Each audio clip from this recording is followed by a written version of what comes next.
Welcome to Utah Bankruptcy Questions and Answers. This is a video series where we answer questions about filing bankruptcy in Layton, Utah.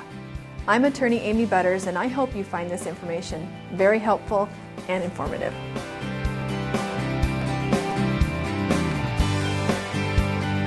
Welcome to video 15, how to find a bankruptcy lawyer.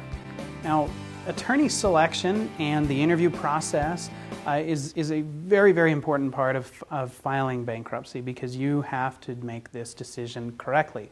Something that I mentioned in the ebook is you have to get this right because you only get really one shot at this. Okay, if you end up getting into a bankruptcy, especially a Chapter 7, and you have a poor attorney who isn't necessarily representing your best interests or doing a good job of doing that, you could be stuck.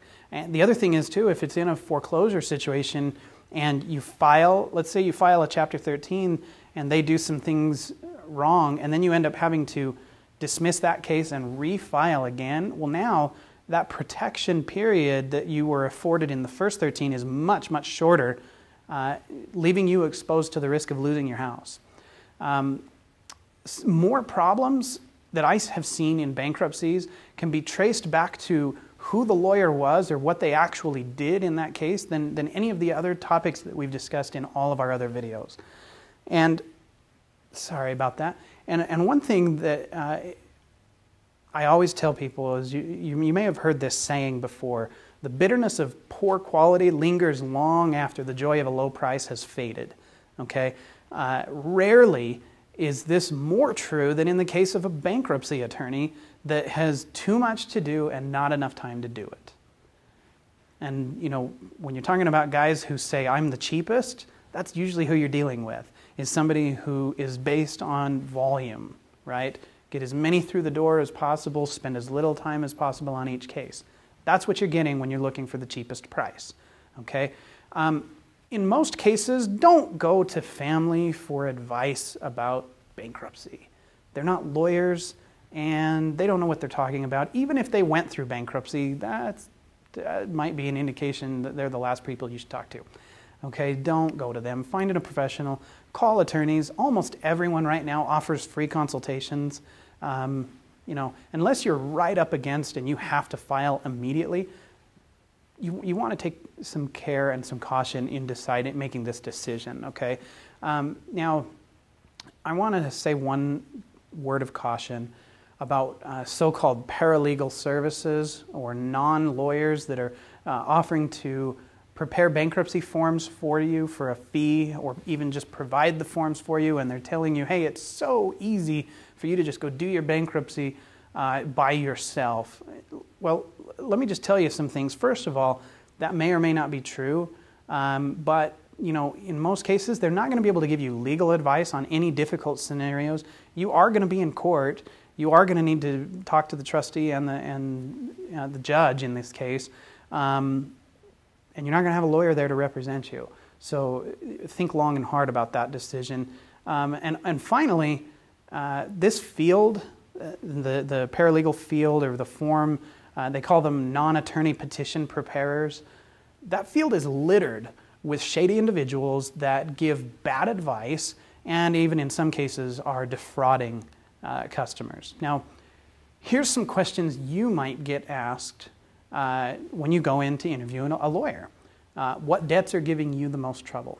What significant assets do you own or control? How did your debts come up? And we talked about that in an earlier video, business or personal. So, how did these happen? Are your debts secured or unsecured? Do you have a whole bunch of credit cards or is it a house? Is there any legal action pending that the lawyer should be aware of, like a foreclosure, repossession, garnishment, or maybe your utilities are about to get shut off? And then finally, what's your overall goal in this case? Are you looking for a financial fresh start, or do you want to salvage everything and try to save your house, save your car, etc.? Now, I want to give you some questions that you should ask when you're talking to a lawyer. It might be kind of silly to think about, but one question you probably should ask is, if they haven't already told you, is, are you the lawyer? And I say that because I've had clients and I've seen people around in the 12 years I've been doing this where the first time they met their lawyer was at the creditors meeting. So they sat down and did an interview with a paralegal or an assistant or somebody who asked them all the questions and found out, and in most cases, or not in most cases, but in those cases, it wasn't even a lawyer they were talking to. And they didn't even know who this person was that they met when they went to their creditors meeting. Second question is, how long have you been practicing bankruptcy law? No offense to someone starting out, they do need to get a start somewhere, but it probably shouldn't be your case. How long have you been practicing in Utah? Remember, there's state-specific rules for every area, so you don't want somebody who just moved here from New York, which is a mortgage state, and we're a trust deed state, so dealing with foreclosure is an issue.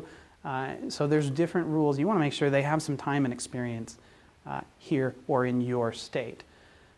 Do you personally attend any hearings that we might be required to attend? Now, we already talked about the issue of the assistant or the paralegal, but there's another issue too, and that is that there are some lawyers who are the name and the face for the firm, and then what they do is they have a junior lawyer make the appearance. So they show up to the hearing, or in certain circumstances, I've even seen lawyers call up someone else who's at the courthouse and say, hey, do you mind making this appearance for me? Well, if that happens, ask for a continuance. The guy doesn't know your case. He doesn't know anything about you. He's just standing in for the other guy, and I personally wouldn't accept that.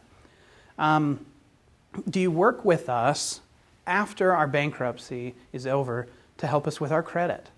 You're going to get a variety of answers here, and it's important that you find someone who does actually care and have a plan for what's happening to you after your bankruptcy is over. How do I know that my credit report will be updated properly? And this relates to the question that I just posed. Somebody who knows and can offer you direction and advice as to what happens after your bankruptcy is crucial. It's very, very important to your future.